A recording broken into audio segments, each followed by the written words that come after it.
They say dying changes a man, but what if the diagnosis was wrong and the change was real?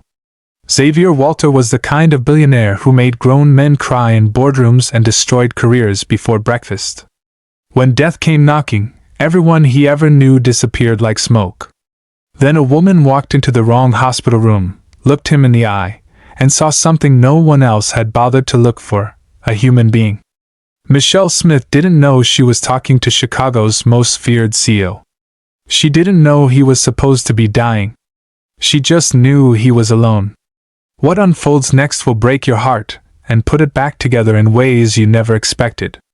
This is a story about second chances, brutal truths, and discovering that sometimes the wrong door leads to exactly where you need to be. Hello fam. Welcome back to Everyday People Stories. If you believe in redemption and love that defies logic, hit that subscribe button right now, because you won't want to miss a single moment of this journey. Don't forget to tell us where you're watching from. Thank you for your support. Michelle Smith stood in the hospital corridor, staring at the room numbers through exhausted eyes. Room 412. She blinked hard, trying to focus. Her second shift at the diner had ended only an hour ago, and her feet throbbed inside worn sneakers.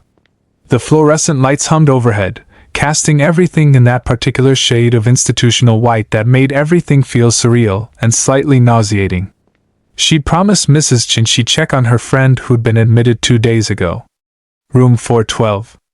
Or was it 421? Michelle pulled out her phone, but the text message thread had already disappeared into the digital void of her overloaded inbox. She'd been so tired when Mrs. Chin called that morning, her brain operating on 3 hours of sleep and too much bad coffee. The door to 412 stood slightly ajar. Michelle knocked gently, then pushed it open. The man in the bed wasn't who she expected. He sat propped against white pillows, his face turned toward the window where Chicago's skyline cut sharp lines against the afternoon sky. He was younger than she'd anticipated, maybe early 40s. With dark hair that needed cutting and a jawline that looked like it had been carved with a blade. Even in a hospital gown, there was something about him that radiated intensity, like a coiled spring waiting to release. "Mrs. Patterson?" Michelle said uncertainly. The man's head snapped toward her, and she found herself looking into eyes that were simultaneously the coldest and most exhausted she'd ever seen. "Do I look like a Mrs. Patterson to you?" His voice was rough, sharp-edged with irritation. Michelle felt heat rush to her cheeks. "I'm so sorry. Wrong room. I was looking for..." "Then get out." She should have left immediately. Should have backed out with another apology and found the right room. But something in his tone, in the way he barked those 3 words, made her pause. It wasn't just rudeness. It was something deeper, rawer. The sound of someone who'd been using anger as a shield for so long that they'd forgotten how to lower it. "You know," Michelle heard herself say. "You don't have to be cruel about it. I made a mistake." The man's eyes widened slightly, as if shocked that she'd responded at all. "I wasn't being cruel. I was being direct. There's a difference between direct and dismissive." Michelle gripped the doorframe, knowing she should leave but finding herself unable to. "You're in a hospital. You're clearly not having a great day. Neither am I. But that doesn't mean we have to make each other feel worse about it." Silence filled the room. The man stared at her with an expression she couldn't quite read. Then, unexpectedly, the corner of his mouth twitched. "What's your name?" he asked. "Michelle. Michelle Smith." "Well, Michelle Smith, you're either very brave or very stupid to lecture a dying man about manners." The word dying hit her like a physical blow. She looked at him more carefully now, noting the foreline, the monitors, the way his hospital gown hung on a frame that suggested recent weight loss. But his eyes were alert, sharp, and there was color in his face. "I'm sorry," she said, and this time her voice was softer. "I didn't know. Why would you? We've never met." He gestured vaguely at the chair beside his bed. "Since you're already here and interrupting my solitary brooding, you might as well sit down. Unless you have somewhere more important to be?" Michelle thought about Mrs. Chen's friend, about the right room number she still needed to find. Then she looked at this man, this stranger who just casually mentioned his own death, sitting alone in a room with no flowers, no cards, no evidence that anyone cared whether he lived or died. She sat down. "I do have somewhere to be," she admitted. "But 5 minutes won't hurt." 5 minutes. He seemed to be testing the words. "Tell me, Michelle Smith, what do you do with your 5 minutes when you're not walking into the wrong hospital rooms?" "I work. 2 jobs. I take care of my aunt." I tried to keep my head above water. She wasn't sure why she was being so honest with this stranger. Maybe it was the exhaustion. Maybe it was the fact that he was dying, and it seemed cruel to lie to someone facing that reality. "What do you do? Or what did you do, I guess?" "I built things. Destroyed things. Made money. Made enemies." He said it matter-of-factly, without pride or shame. "Turns out none of it matters when your body decides to shut down. Everyone keeps saying nothing matters in the end," Michelle said. "But I think that's just something people tell themselves. Everything matters. Every choice, every word, every person we affect. It all ripples out." Philosopher and hospital visitor. Interesting combination. Waitress and hospital visitor, she corrected. "And before you ask, no, I don't have profound thoughts while serving pancakes. Mostly I think about my feet hurting and whether the tip is going to cover my bus fare home." He laughed. Actually laughed. It was a rusty sound, like something that hadn't been used in years, but it was genuine. "What's your name?" Michelle asked. He hesitated. She could see him weighing something, making a decision. "Xavier." "Just Xavier?" "Just Xavier." A nurse appeared in the doorway, a woman with kind eyes and graying hair pulled back in a neat bun. She looked surprised to see Michelle there. "Mr. Walter, I didn't realize you had a visitor," the nurse said, her voice carefully neutral but her eyes curious. "She's in the wrong room," Xavier said. "But she's staying anyway.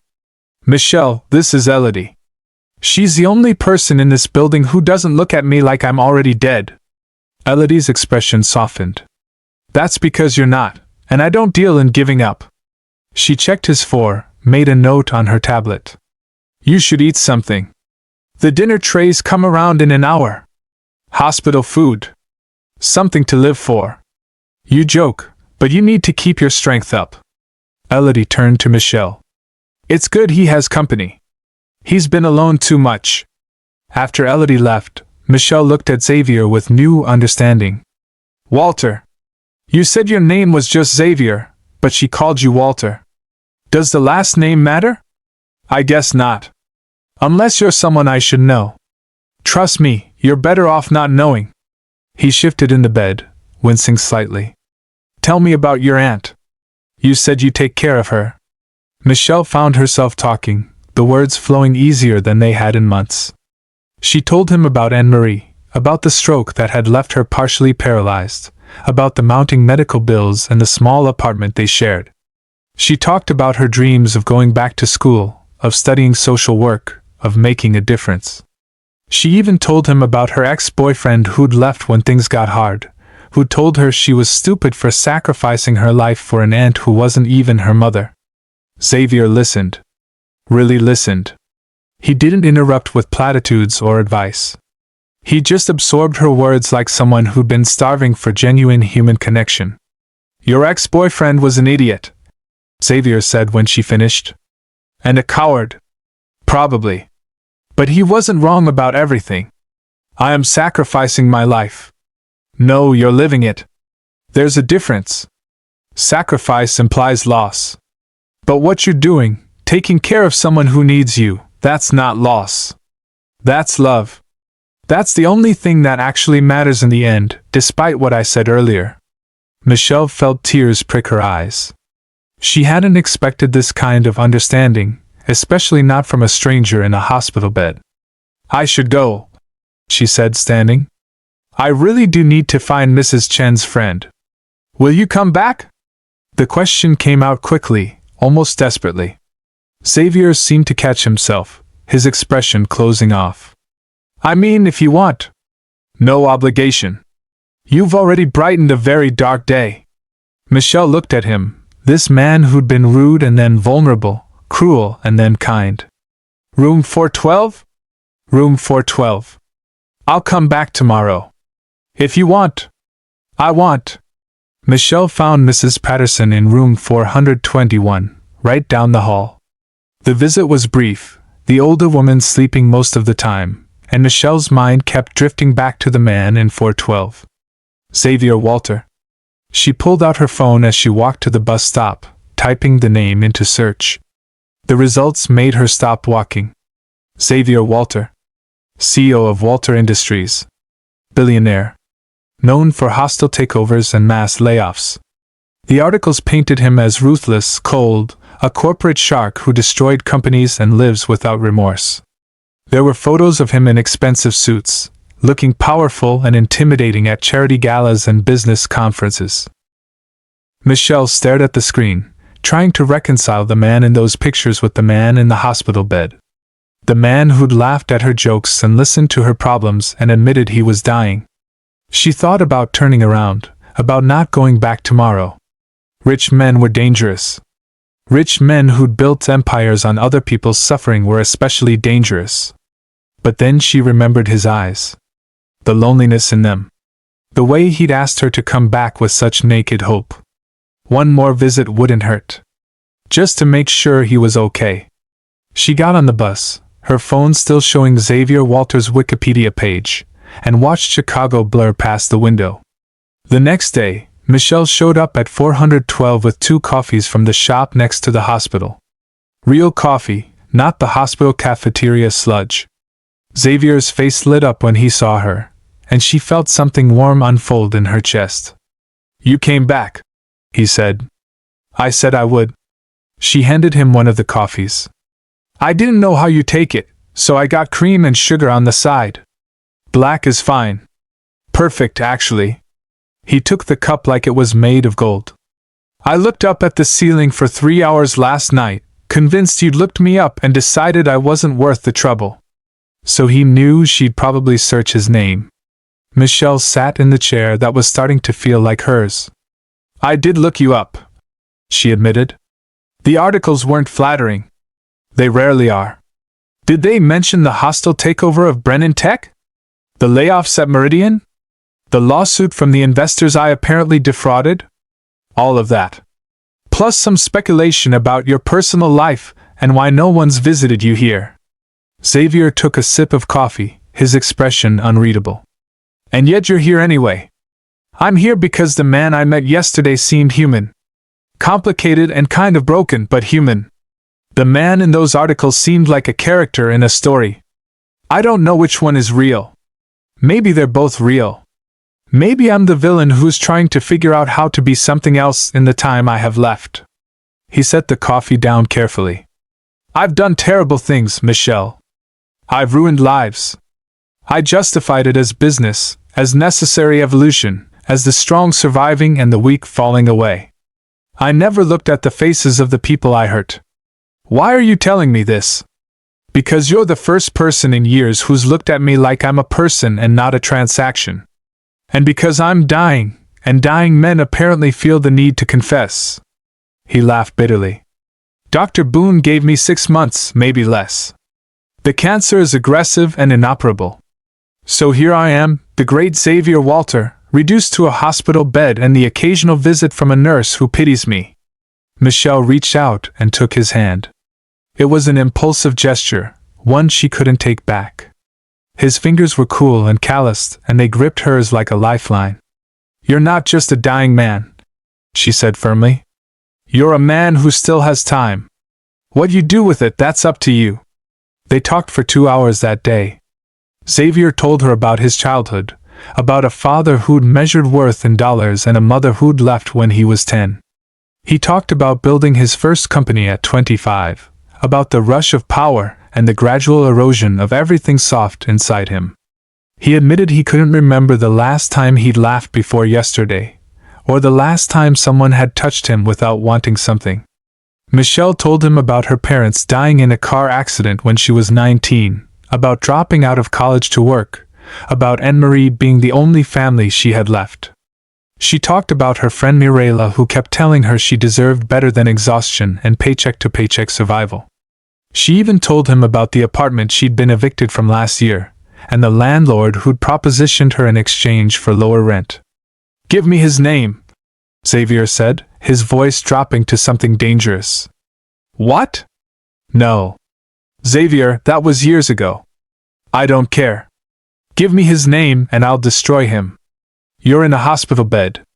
I'm dying, not dead. I still have resources. I still have power." Michel squeezed his hand. "That's exactly the kind of thinking that got you into trouble in the first place. You can't solve everything with money and power. Then what do you solve it with? By being better. By choosing differently." She smiled at him. "By drinking good coffee with strangers and actually listening when they talk." Xavier stared at her for a long moment. Then he brought her hand to his lips and kissed her knuckles gently. "You're remarkable, Michelle Smith." Her breath caught. "I'm really not. You are. You just don't see it." Over the next 2 weeks, Michelle came every day. Sometimes she brought coffee. Sometimes she brought books to read aloud. Once she brought her tablet, and they watched half of a terrible romantic comedy, making fun of the plot holes and laughing until Xavier's sides hurt. Elodie, the nurse, started setting aside the chair for Michelle, recognizing her as a regular. Other nurses whispered about the mysterious woman who'd gotten the impossible Xavier Walter to smile. Dr. Boone, Xavier's primary physician, noted improvement in his mood and vital signs. "You're good for him," Elodie told Michelle one afternoon outside the room. "Whatever you're doing, keep doing it. He's been here 3 weeks and you're the only visitor he's had except for his lawyer. What about his family?" Elodie's expression darkened. "He has a sister. She refused to come. Said she'd made peace with losing him years ago and preferred to keep it that way." Michelle felt anger burn in her chest. "That's cruel. The world is cruel, honey. But you're not. That matters." Xavier started changing. Small things at first. He thanked the orderlies who cleaned his room. He apologized to the cafeteria worker he'd yelled at during his first week. He asked Elodie about her daughter's college applications and actually remembered the details when he followed up days later. One afternoon, he asked Michelle to help him make a call. She dialed the number he provided and held the phone to his ear. "Benson? It's Xavier Walter." Pause. "Yes, that's Xavier Walter. I know you have no reason to take my call, but I need to say something. I fired you 3 years ago. Told you that you weren't valuable enough to keep. That was a lie. You were one of the best engineers I ever had, and I let you go because I was cutting costs, and your salary was high. I destroyed your career to pad my bottom line." Another pause, longer this time. Michelle could hear shouting through the phone. "I know sorry doesn't fix it. But I'm dying, and I needed you to know that what I did was wrong. You deserve better. If there's anything I can do to help you now, anything at all, please let me do it. It won't make up for what I took, but it's something." When the call ended, Xavier was crying. Michelle had never seen him cry before. She held him while he shook, this powerful man reduced to tears and regret. "He said he'd think about it," Xavier whispered against her shoulder. "He didn't hang up. He said he'd think about it." "That's more than nothing," Michelle said. "That's a start." They were sitting together, Michelle reading aloud from a book of poetry, when Calder Vaughn entered the room. Michelle knew who he was immediately. Xavier had mentioned his business partner exactly twice, both times with disdain. Calder was tall, silver-haired, dressed in a suit that probably cost more than Michelle made in 6 months. He looked at her with barely concealed contempt before turning to Xavier. "We need to talk about the board meeting next week," Calder said without preamble. "Your absence is causing problems." "Then let there be problems," Xavier said coolly. "I'm not coming. You're still the majority shareholder. You're still the CEO. On paper. In reality, I'm dying in a hospital bed. Handle it, Calder. That's what I pay you for." Calder's eyes flicked to Michelle again. Perhaps we should discuss this privately. Michelle stays. Whatever you have to say, you can say in front of her. The tension in the room was thick enough to cut. Calder pulled out a tablet, brought up financial reports, started talking about quarterly projections and merger opportunities. Michelle could see Xavier's jaw tightening, his fingers gripping the bedsheet. Enough, Xavier finally said. You're not here because you care about the company. You're here to make sure I'm actually dying so you can take over without interference. Calder had the grace to look uncomfortable. That's not. Don't insult me with lies. We've known each other 20 years, Calder. I know exactly what you are. You're what I was. A shark who smells blood in the water. Xavier leaned back against his pillows. Fine. You want the company? Take it. I'll sign whatever papers you need. But I'm adding conditions. No mass layoffs for 3 years. Reinstating pension plans for employees over 50. And a foundation for the families of workers displaced by our previous acquisitions. That's insane. The board will never approve. The board will approve what I tell them to approve. I still have that much power. Xavier smiled, but it wasn't kind. Consider it my dying wish. Or consider it penance. I don't really care which. After Calder left, slamming the door hard enough to rattle the frame, Michelle set down her book. That was intense, she said. That was necessary. Xavier looked tired, older than his years. I've been lying here thinking about legacy. What do I leave behind? A company built on cruelty? Money I can't take with me? Or maybe, just maybe, I can leave behind some good mixed in with all the bad. Those conditions you added, that will help people. It's not enough. It'll never be enough to balance the scales. But it's something. Michelle moved from the chair to sit on the edge of his bed. Can I tell you something? Always. I think I'm falling in love with you. The words hung in the air between them. Xavier's expression cycled through shock, joy, and then pain. Michelle. I know. You're dying. I know this can't be anything real or lasting. But I needed you to know. Because you matter to me. What you're trying to become matters to me. Xavier cupped her face with his hand. I think I've been in love with you since you walked into the wrong room and decided to stay. But I can't ask you to love a dying man. I can't ask you to break your heart for me. You're not asking. I'm offering. She leaned into his touch. Whatever time you have left, I want to spend it with you. Is that okay? Instead of answering, he kissed her. It was soft and desperate, and tasted like coffee and hospital air and something sweet she couldn't name. Michelle kissed him back, pouring everything she felt into it, all the impossible love and certain heartbreak. When they broke apart, both of them were crying. It's okay, she whispered. Whatever happens, it's okay. But neither of them believed it. 3 days later, Dr. Boone requested a meeting. He brought another doctor with him, a woman with sharp eyes and an expensive leather portfolio. Dr. Rowan Kincaid, she introduced herself. Specialist in oncology. Michelle sat beside Xavier, holding his hand as the doctors settled into chairs. Mr. Walter, Dr. Kincaid began. I've reviewed your case extensively. Dr. Boone asked me to consult because something wasn't adding up in your test results. Meaning? Xavier's voice was steady, but Michelle could feel his hand trembling in hers. Meaning you don't have cancer. The words didn't make sense at first. Michelle heard them, processed the sounds, but couldn't connect them to meaning. Xavier went completely still. That's not possible, Dr. Boone said, but his voice was uncertain. The original scans were misread, Dr. Kincaid said firmly. You have a rare autoimmune condition that mimicked cancer on the imaging. It's serious and requires treatment, but it's not terminal. With proper medication and lifestyle changes, you could live decades. Silence filled the room. Then Xavier made a sound Michelle had never heard before, something between a laugh and a sob. I'm not dying, he said, as if testing the words. No, Mr. Walter. You're not dying. Dr. Boone looked stricken. I don't understand how this happened.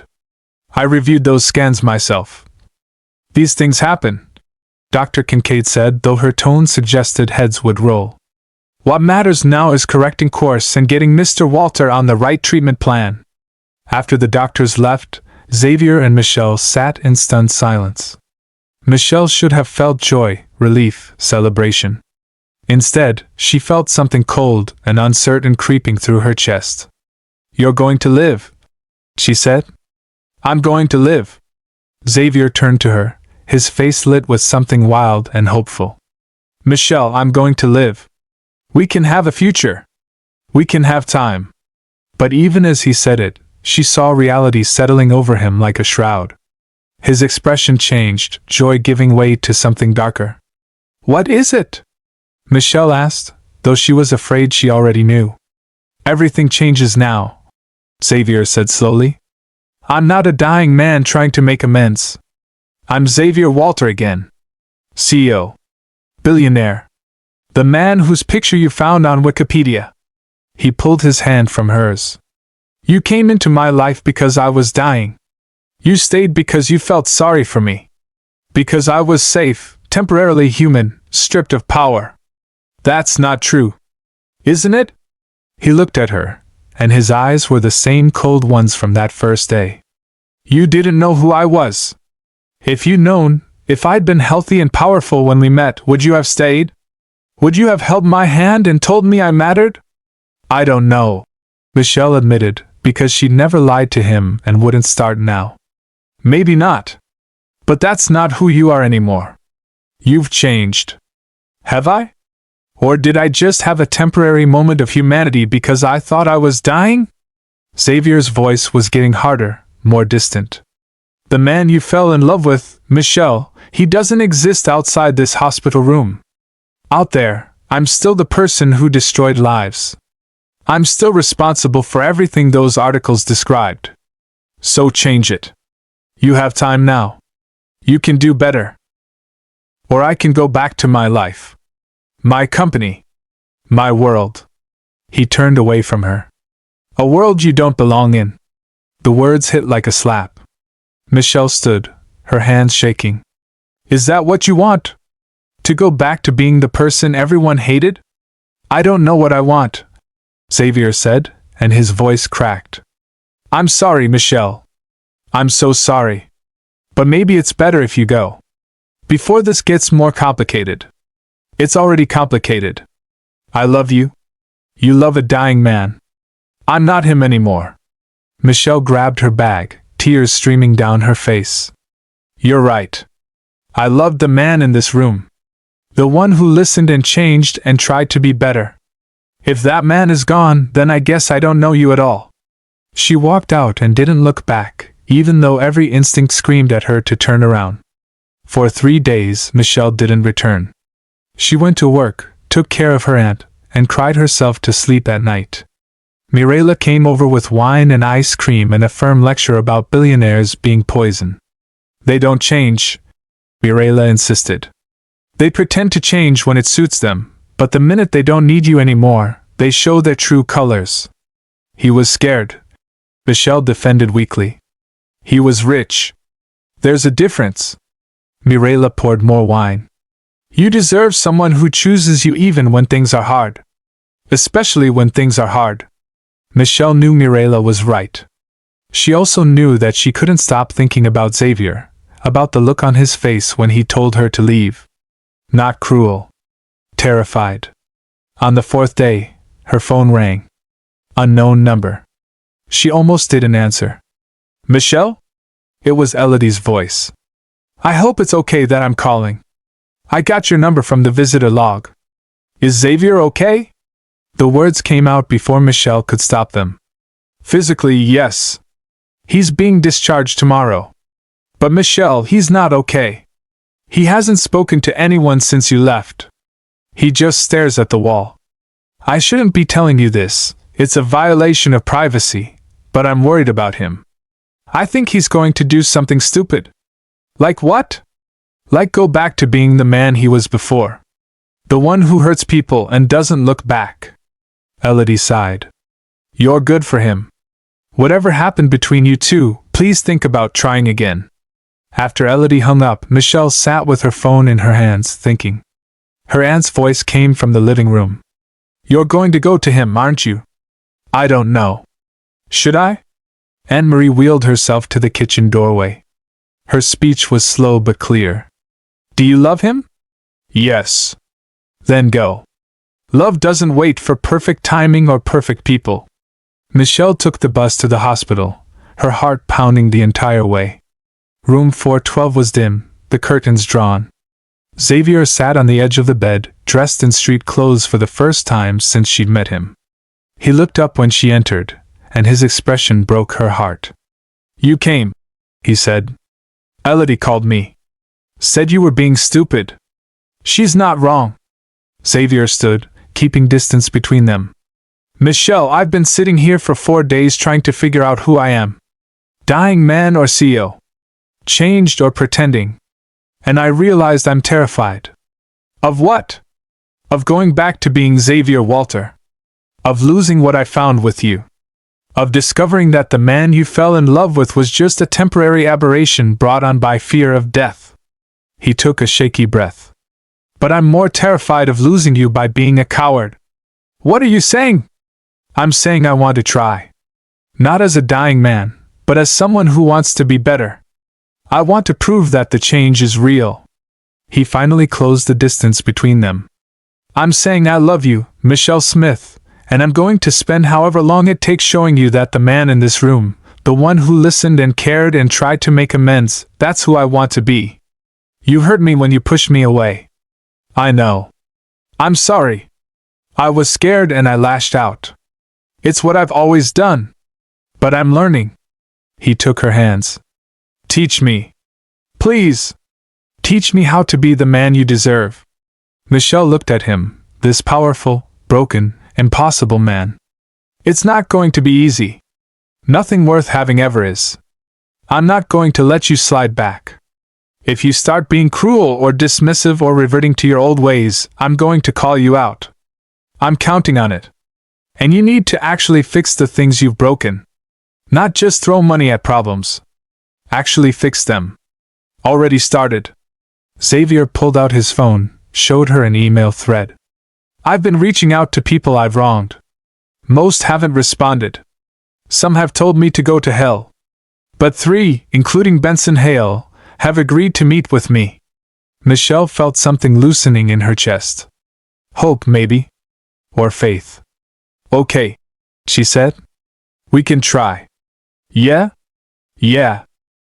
Xavier pulled her into his arms, holding her like she might disappear. I don't deserve you. Probably not. But you're going to try to deserve me, and that's what matters. They kissed, and it felt different than before. Not desperate or overshadowed by death, but solid. Real. A promise of something that might actually last. Xavier was discharged the next day. Michelle met him at the hospital entrance, and they walked out together into the Chicago afternoon. A car was waiting, sleek and expensive, driven by a man in a suit who called Xavier, sir, and looked at Michelle with barely concealed curiosity. This is going to take some getting used to, Michelle muttered as they slid into the leather seats. Tell me about it. I've spent a month in a hospital bed wearing a gown that showed my ass. Now I have to remember how to be a human being in the actual world. The driver took them to Xavier's penthouse. Michelle tried not to gape at the marble lobby, the private elevator, the apartment that was bigger than any place she'd ever lived. Floor-to-ceiling windows overlooked the city. Modern art hung on walls. Everything was expensive and cold and impersonal. It looks like a hotel, Michelle said. It basically is. I slept here occasionally. But I never lived here. Xavier looked around like he was seeing it for the first time.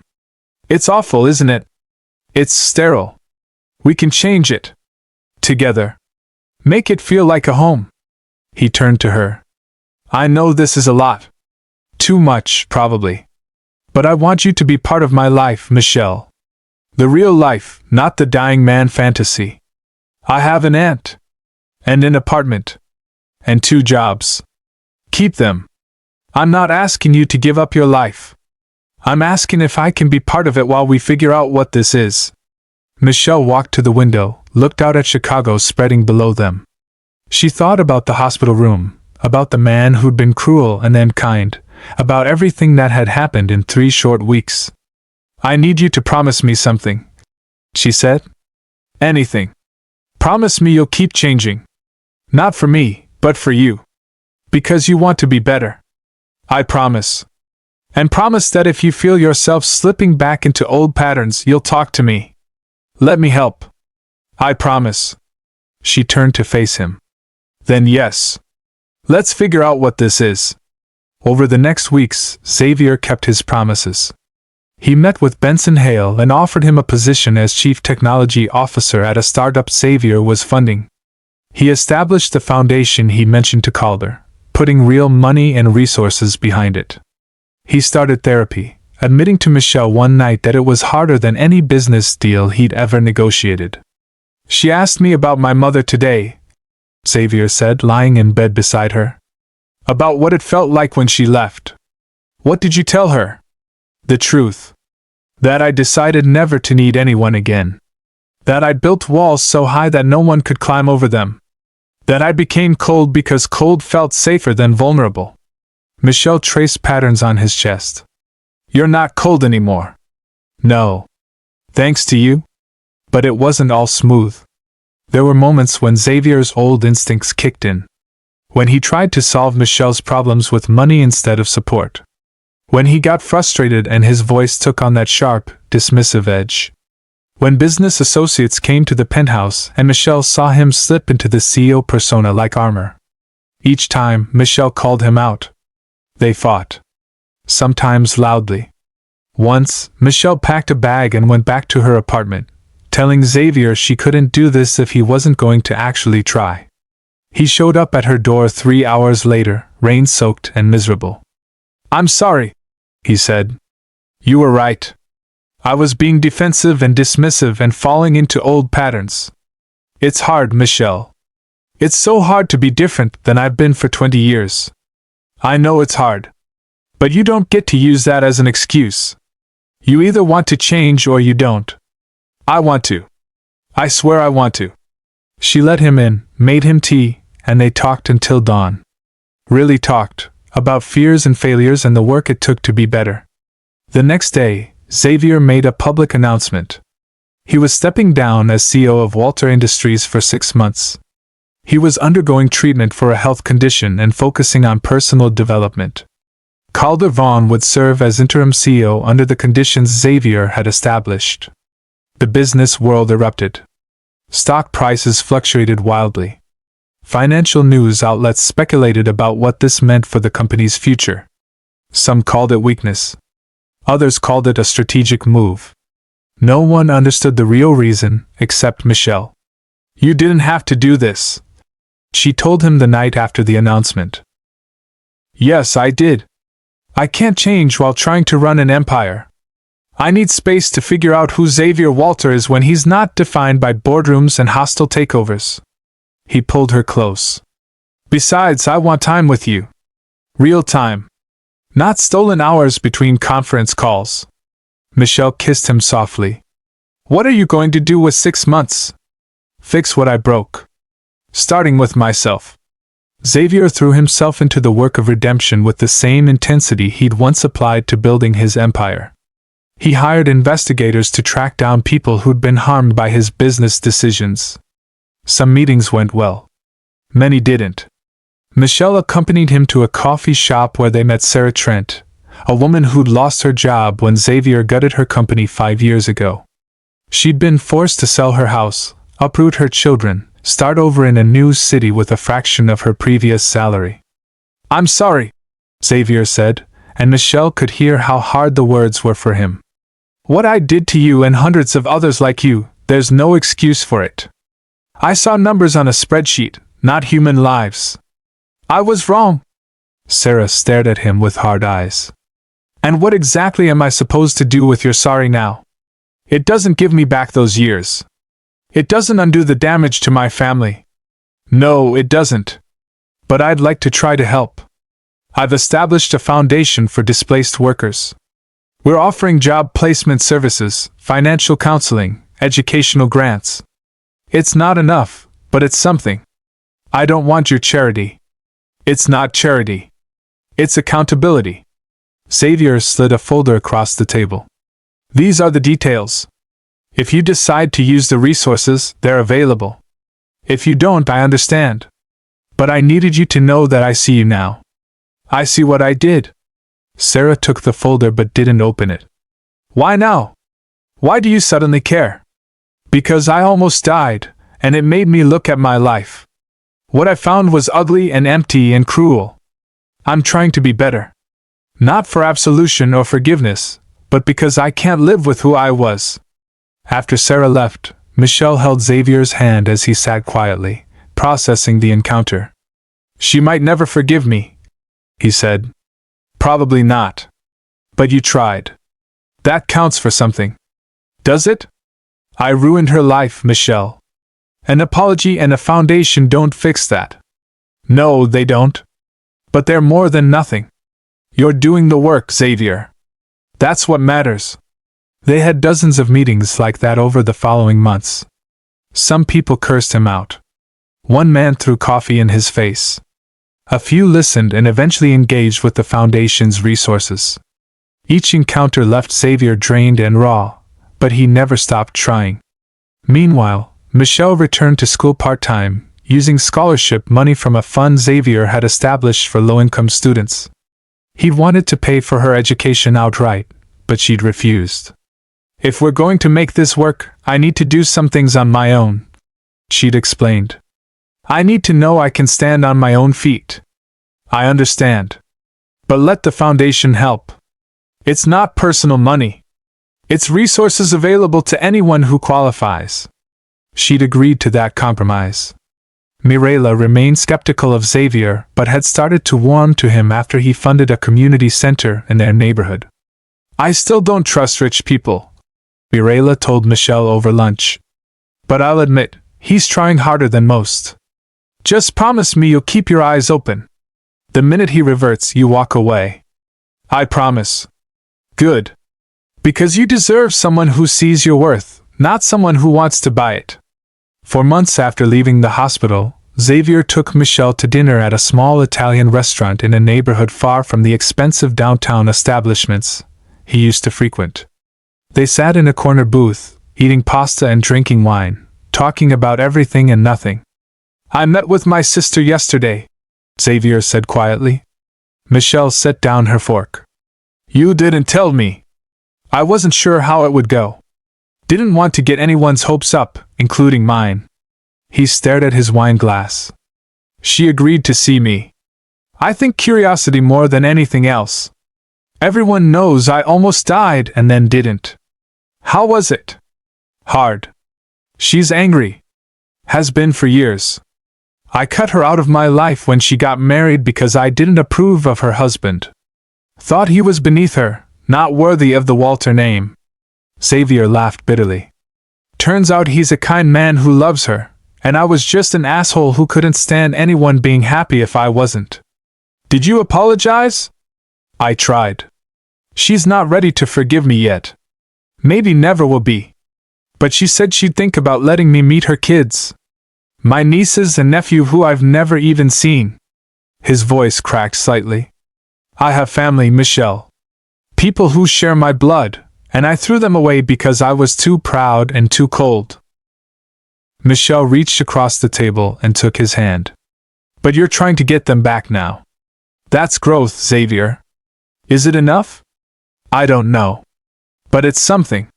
That night, lying in bed in the penthouse that Michelle had slowly helped transform into something warmer and more lived in, Xavier turned to her. I need to tell you something, he said. Michelle's heart jumped. His tone was serious, almost frightened. What is it? When you walked into that hospital room, I was planning to kill myself. The words hung in the air like smoke. Michelle felt her breath stop. The doctors had given me 6 months.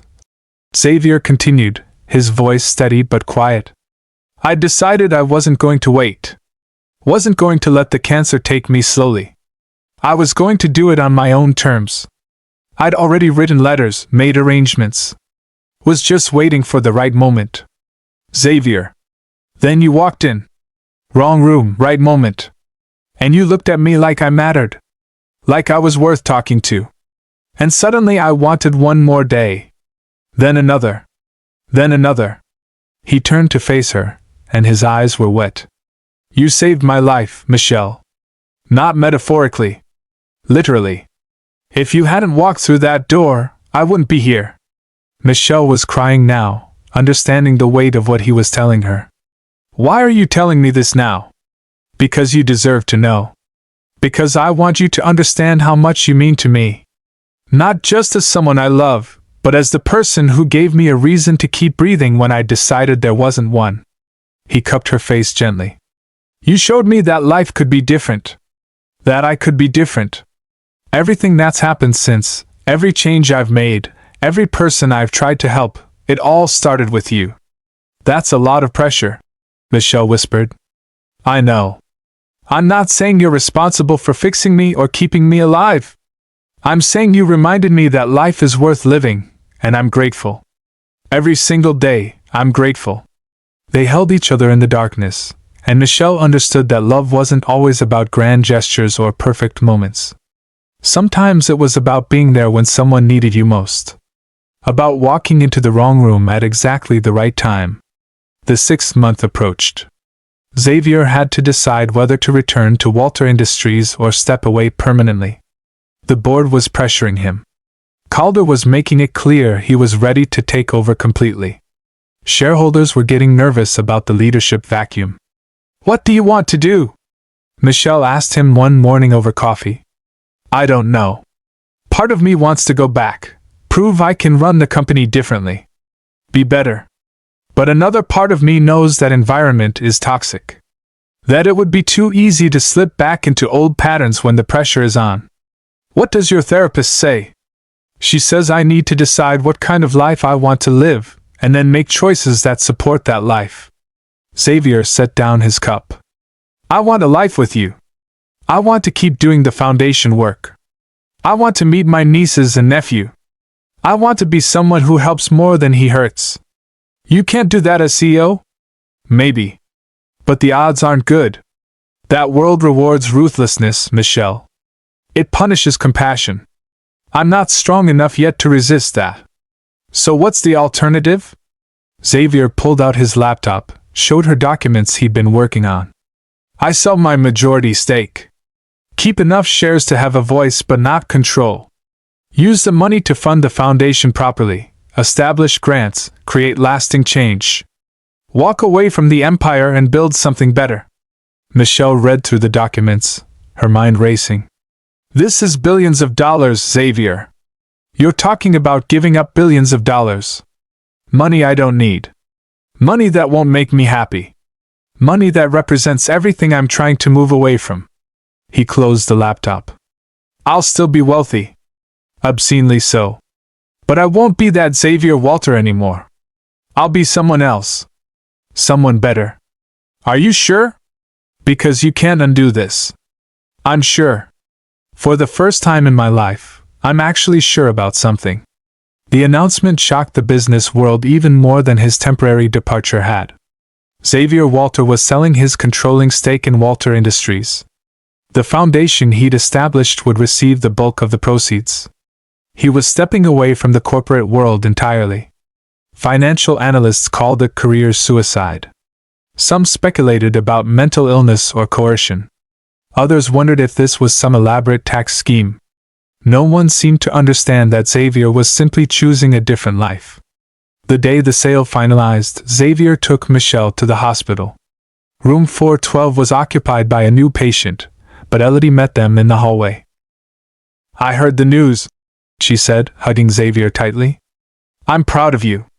None of it would have happened without this place. Without you taking care of me. Without Michelle walking through that door. Xavier looked at the room number. Can I ask you something?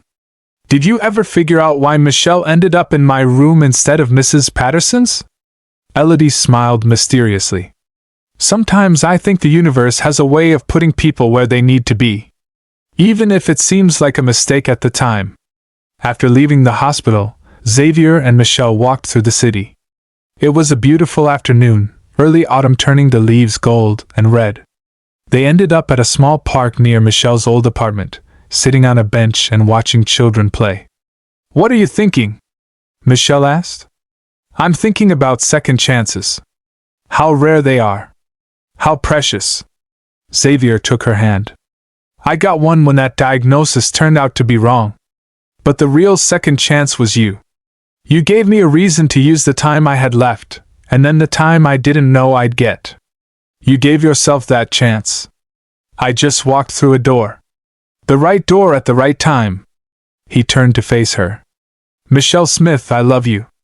I love your kindness and your strength, and the way you see the best in people even when they don't deserve it. I love that you called me out when I was being an ass and stayed with me when I was trying to be better. I love that you walked into the wrong room and decided to stay."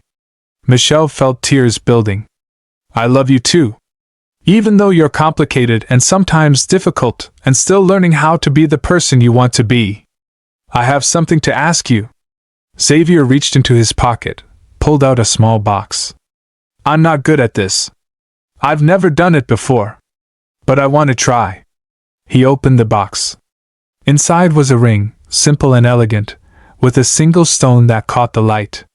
"I'm not asking you to marry me right now," Xavier said quickly. "I know it's too soon, and we're still figuring things out. But I'm asking if you'll consider a future with me. Not because I have money or power, but because I'm a man who loves you and wants to spend his life proving he's worthy of you." Michelle looked at the ring, then at Xavier's face. She saw hope there, and fear, and love. She saw the man who'd been cruel and then kind, who'd thought he was dying and chose to change anyway, who'd walked away from everything he knew to build something better. "Yes," she said. "I'll consider a future with you. I'm already considering it." Xavier's smile was brighter than the autumn sun. He slipped the ring onto her finger, and it fit perfectly. They sat on that bench for a long time, watching the world move around them, holding hands and imagining what came next. Michelle thought about the hospital room, about the strange twist of fate that had brought her to Xavier's door, about how the worst mistake of her day had turned into the best thing in her life. "Thank you," Xavier said quietly. "For what?" "For walking into the wrong room. For staying. For believing I could be better. For loving me when I didn't love myself." He kissed her gently. "For saving my life in every way that matters. Thank you for letting me," Michelle said. "For opening the door when you could have kept it closed. For trying even when it was hard. For choosing to live." The sun set over Chicago, painting the sky in shades of orange and pink. Xavier and Michelle sat together, not knowing what the future would bring but knowing they'd face it together. Two people who'd found each other by accident and chosen each other on purpose. 6 months later, Xavier met his nieces and nephew for the first time. His sister was cautiously optimistic about rebuilding their relationship. The foundation had helped over 300 displaced workers find new employment and provided educational grants to 50 students. Benson Hill's startup was thriving with Xavier as an advisor rather than a boss. Michelle graduated with her degree in social work and joined the foundation full-time, using her experiences to help others navigate systems that seemed designed to keep them down. She and Xavier moved to a smaller place, still nice but not ostentatiously so, with room for the life they were building together. Aunt Marie's health had stabilized, and she'd moved into a care facility that Xavier had helped fund but that Michelle had chosen. Mirela had finally admitted that maybe, just maybe, Xavier was one of the good ones, or at least was trying hard enough that it counted. On the anniversary of the day Michelle had walked into room 412, they returned to the hospital with flowers for Elodie and the nursing staff. The room was occupied again, by someone else facing their own battles. Michelle said a silent prayer that whoever was inside had people who loved them, who would sit with them and hold their hand. "Do you ever wonder what would have happened if you'd found the right room that day?" Xavier asked as they walked back to the car. "No," Michelle said honestly. "Because I did find the right room. It just wasn't the one I was looking for. Fate? Maybe. Or just dumb luck. Does it matter? Xavier pulled her close, kissed the top of her head. Not even a little bit. They drove home through the city Xavier had once ruled with an iron fist and now simply lived in, 2 people among millions, building a life that mattered. Not because of money or power or empire, but because of choice. The choice to be better. The choice to love. The choice to walk through the wrong door and stay. Michelle looked at the ring on her finger, at the man beside her who was still learning and growing and trying. She thought about the scared, angry man in the hospital bed who told her to get out, and the man who'd instead asked her to stay. The room he was never meant to die in had become the place where he'd learned to truly live. And that made all the difference. If this story touched your heart, hit that subscribe button and join our community. Share your thoughts in the comments below. Have you ever walked into the wrong place at exactly the right time? And don't forget to like this video so more people can find this story. Sometimes the biggest mistakes lead to the best destinations. See you in the next one.